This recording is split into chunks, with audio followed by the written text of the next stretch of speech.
जुलाई का पूरा महीना आप सबके लिए कैसा रहने वाला है, इसी के बारे में हम इस पूरी सीरीज में लगातार बात कर रहे हैं, अलग अलग राशियों के अलग अलग साइंस के बारे में। This is the 7th video in the monthly series. तो जुलाई का पूरा महीना तुला राशि वाले लोगों के लिए कैसा रहेगा, लिब्रंस के लिए कैसा रहेगा, इसके बारे में हम बात करेंगे इस वीडियो में।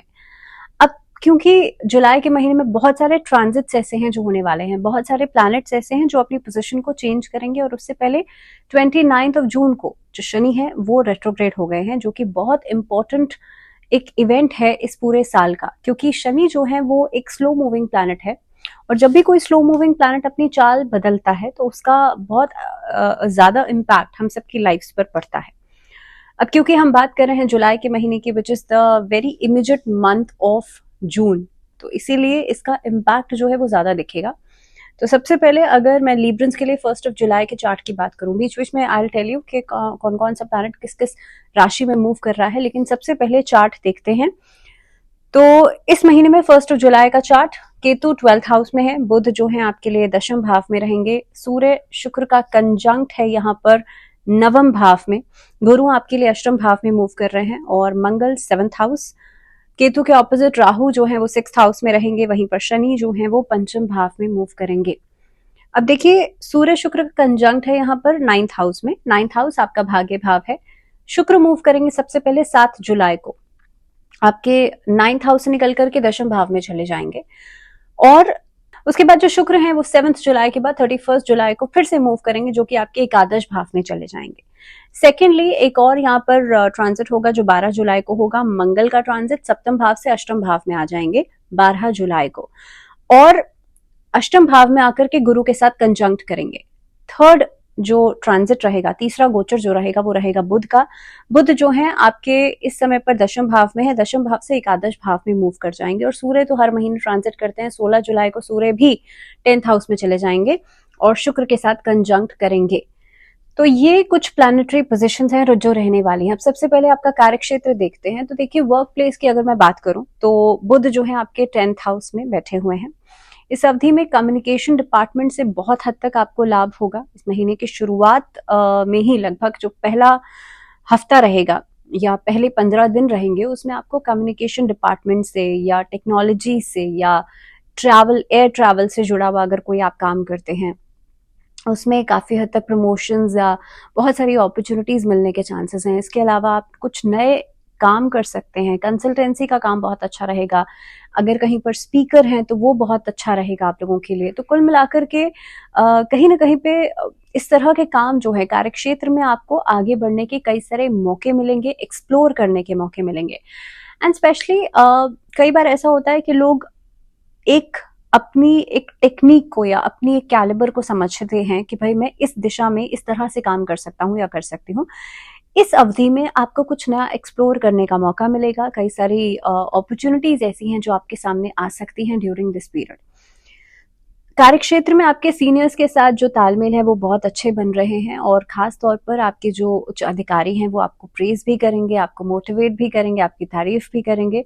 तो कुल मिलाकर के जो वर्क प्लेस है वो बहुत सेटल्ड नजर आता है।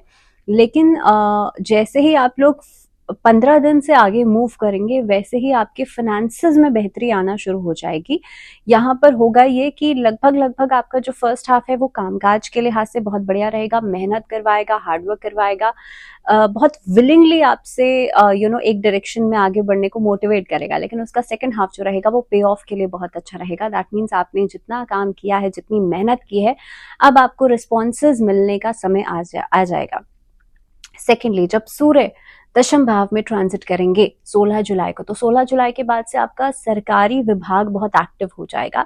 अगर आप कोई काम कर रहे हैं सरकारी विभाग से जुड़ा हुआ, कहीं कोई काम रुका हुआ था, कहीं ना कहीं भी, क्योंकि सूर्य जब नवम भाव में थे तब भी काम नहीं रुकने वाला था, बट समहाउ अगर किसी का सूर्य आपके लग्न कुंडली में बहुत अच्छा नहीं है तो गोचर की स्थिति में बहुत अच्छा होने वाला है। तो कहीं ना कहीं पे आपको सरकारी विभाग से जुड़ा हुआ कोई काम जो है वो हो सकता है। सरकारी विभाग में आपको प्रमोशंस मिल सकते हैं, आपका मनचाहा कोई चेंज ऑफ प्लेस हो सकता है, इस तरह की स्थितियां नजर आती हैं। सेकेंडली, इस अवधि में पिता की तरफ से, क्योंकि सूर्य अपनी खुद की उसमें आ जाएंगे, अपने 10th हाउस में आ जाएंगे जो कि पिता का घर भी है, तो पिता से लाभ हो सकता है। यहाँ पर आपको आपके कई सारे काम ऐसे हैं जो आपके खासतौर पे उच्च अधिकारियों की तरफ से बन सकते हैं। सो इन ऑल अगर देखा जाए तो समय आपके लिए बढ़िया दिखाई देता है। इन टर्म्स ऑफ बिजनेस के लिहाज से अगर बात करूं तो यहाँ पर सप्तम भाव में मंगल ट्रैवल कर रहे हैं, जो कि 12 जुलाई तक ट्रैवल करेंगे, उसके बाद 8th हाउस में चले जाएंगे। तो जो भी मेजर डिसीजंस हैं 12 जुलाई तक लेने की कोशिश कीजिएगा। जो भी मेजर चेंजेस हैं, बदलाव हैं, वो 12 जुलाई तक लीजिएगा। इस अवधि में पार्टनरशिप में काम थोड़ा सोच समझ के कीजिएगा, क्योंकि यहाँ पर बहुत ट्रांसपेरेंसी को मेंटेन करना जरूरी है, पहली बात। दूसरी बात, इस अवधि में हो सकता है कि भाई आपके पार्टनर्स के साथ, बिजनेस पार्टनर्स के साथ, या जिन लोगों के साथ भी आप डील कर रहे हैं उनके साथ थोड़े से क्लैशेस, थोड़े से बातों पर डिसएग्रीमेंट्स हो जाएं। सामने वाला आपकी बात नहीं समझे, आप सामने वाले की बात नहीं समझे, इस तरह की परिस्थितियां बन सकती हैं। दूसरी चीज, इस अवधि के अंदर अगर मैं फाइनेंसेस के लिहाज से देखूं तो देखिए पूरा ही महीना शुक्र जो है पहले तो नवम भाव में रहेंगे, उसके बाद शुक्र चले जाएंगे आपके लिए 10th हाउस में, और महीने के एंडिंग तक आपके लिए एकादश भाव में मूव कर जाएंगे। तो ये पूरा जो सीरीज चलेगी, पूरा जो महीना चलेगा, वो बहुत अच्छा रहेगा फाइनेंसेस के लिहाज से। पैसा आएगा, लेकिन ऐसा नहीं आप खर्च नहीं करेंगे, खर्च भी करेंगे, but there is a problem. Jupiter पूरे महीने अष्टम भाव में मूव करेंगे, तो कहीं ना कहीं पे आप देखेंगे पैसे का ब्लॉकेज हो सकता है, कहीं पर गलत जगह आप पैसा फंसा सकते हैं, आप कहीं कोई गलत इन्वेस्टमेंट कर सकते हैं, दूसरे के कहे में आकर के हो सकता है आप किसी को पैसा उधार दें, वहां से वापस नहीं आए। तो इस तरह की परिस्थितियां जो है वो बन सकती हैं, बट पैसा आएगा भी, खर्चा भी होगा, और कहीं ना कहीं पे आपके लिए लग्जरीज भी दिखाई देती हैं। अब बात करते हैं आप लोगों के लिए स्वास्थ्य के अनुसार। तो देखिए स्वास्थ्य के हिसाब से देखा जाए तो आप बहुत नेग्लिजेंस बरत रहे हैं। गुरु जो हैं, जुपिटर जो है वो अष्टम भाव में है, शनि यहाँ पर पंचम भाव में है, राहु 6th हाउस में है। पहली चीज तो इस अवधि में आपको स्टमक रिलेटेड प्रॉब्लम्स का ध्यान रखना चाहिए। जिनको इंटेस्टाइनल इश्यूज हैं, गैस्ट्रोइंटेस्टाइनल इश्यूज हैं, पैंक्रियास से जुड़ी हुई प्रॉब्लम है, डायबिटिक है, थायराइड की समस्या है, आप लोगों को अपना ज्यादा ध्यान रखना चाहिए इस अवधि में। अपनी फूड और फिटनेस को लेकर के जितना ज्यादा कॉन्शियस रहेंगे उतना ही आपके लिए अच्छा रहेगा इस महीने में। केतु 12th हाउस में है, कोई इंजरी, कोई कट, इस तरह की स्थितियां नहीं बन जाए, तो इस चीज का भी ध्यान रखिएगा। इस अवधि में कोशिश कीजिएगा शिव चालीसा का पाठ जरूर करें, और खास तौर पर अपने नहाने के पानी में सफेद तिल मिलाकर के स्नान जरूर करें, उससे भी हेल्थ बेनिफिट्स बढ़ेंगे। सेकेंडली बात करते हैं रिलेशनशिप्स की। तो रिश्तों के हिसाब से देखिए मंगल एक अग्नि तत्व का प्लैनेट है, एक आक्रामक ग्रह है। जब वो सप्तम भाव में आएगा तो दाम्पत्य जीवन को इम्पैक्ट करेगा, और सप्तम भाव में मंगल जो है वो आक्रामकता लेकर के आता है। तो आपके और आपके पार्टनर के, लाइफ पार्टनर के बीच में, रिलेशनशिप्स में कुछ ऐसे नोक झोंक या कुछ ऐसे वाद विवाद उठ सकते हैं जो कि एक लॉन्ग रन में चलेंगे। तो बेहतर यही होगा कि, क्योंकि आपकी राशि में यहाँ पर गोचर में मंगल सप्तम भाव में गोचर कर रहा है, तो आपको थोड़ा सा परिस्थितियों को हैंडल करके चलने की जरूरत है। दैट मीन्स कि आपको सॉफ्ट स्पोकन होना पड़ेगा। देखिए this is the only time that you can handle both side of the situation, और खास तौर पे इस अवधि में आप कोशिश ये करेंगे कि थोड़ा सॉफ्टनेस लेकर के आएंगे अपने अंदर, या कहीं ना कहीं पे अपनी बातों में गलत शब्दों का चयन करने से बचेंगे, तो रिश्ता आपका बेहतर होगा। अब ये आप कैसे करेंगे? रोज क्वार्ट्स का क्रिस्टल जो है अपने पास में रख सकते हैं, उसे आप या तो गले में धारण कर लीजिए, आप हाथ में धारण कर लीजिए। इसके अलावा अपने आसपास जितना रोज वाटर स्प्रिंकल करेंगे उतना अच्छा रहेगा आप लोगों के लिए। इस अवधि में माँ लक्ष्मी की और भगवान विष्णु की आराधना करना भी आपके रिश्ते को बेहतर करेगा। बात करते हैं अब पारिवारिक जीवन के लिहाज से ये महीना कैसा रहेगा। तो देखिए पारिवारिक जीवन के लिहाज से अगर देखा जाए तो सेकेंड हाउस के जो लॉर्ड हैं वो बैठे हैं सप्तम भाव में। यहाँ पर मैरिज इश्यूज को लेकर के परिवार में कुछ ऐसी समस्याएं उठ सकती हैं जो कि थोड़े से क्लैशेस लेकर के आएंगी। घर में जो बड़े हैं उनकी बातों को मानना आपके लिए अच्छा रहेगा। तो बी वेरी श्योर कि आप लोग बहुत सोच समझ कर चलें। कोई भी इस अवधि में कोई बड़े डिसीजंस ले रहे हैं तो अपने माता पिता से, आपके जो घर के बड़े हैं, जो लोग those who are living in a joint family, जो घर के बड़े हैं उनसे सोच समझ कर आप लोग बातचीत करें और डिस्कशन जरूर करें। हालांकि इस अवधि में जो ऐसे लोग हैं कोर्ट कचहरी में जो आपके शत्रु पक्ष हैं या कहीं ना कहीं पे आपको नुकसान पहुंचाने की कोशिश करते हैं, वो लोग थोड़े से एक्टिव रहेंगे। बट आपके लिए परिस्थितियों में सुधार होगा धीरे धीरे करके। और टू बी वेरी श्योर कि इस चीज का ध्यान रखिएगा कि कहीं ना कहीं पे आप कोई भी आउट ऑफ द वे जाकर कोई फैसला जल्दबाजी में नहीं करें, चाहे वो कोर्ट कचहरी से जुड़ा हुआ या किसी भी चीज से जुड़ा हुआ।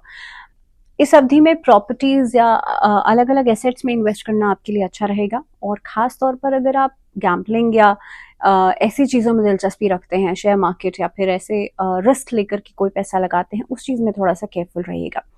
स्टूडेंट्स के लिहाज से देखा जाए तो पंचम भाव में शनि है, यहाँ पर शनि वक्री हो गए हैं। ये समय, ये महीना जो रहेगा आप लोगों के लिए कहीं ना कहीं पे थोड़ा हार्डवर्क लेकर के आएगा, लेकिन हार्डवर्क पे ऑफ भी करेगा। ऐसा नहीं है कि आपको रिजल्ट्स नहीं मिलेंगे, रिजल्ट्स मिलना शुरू हो जाएंगे।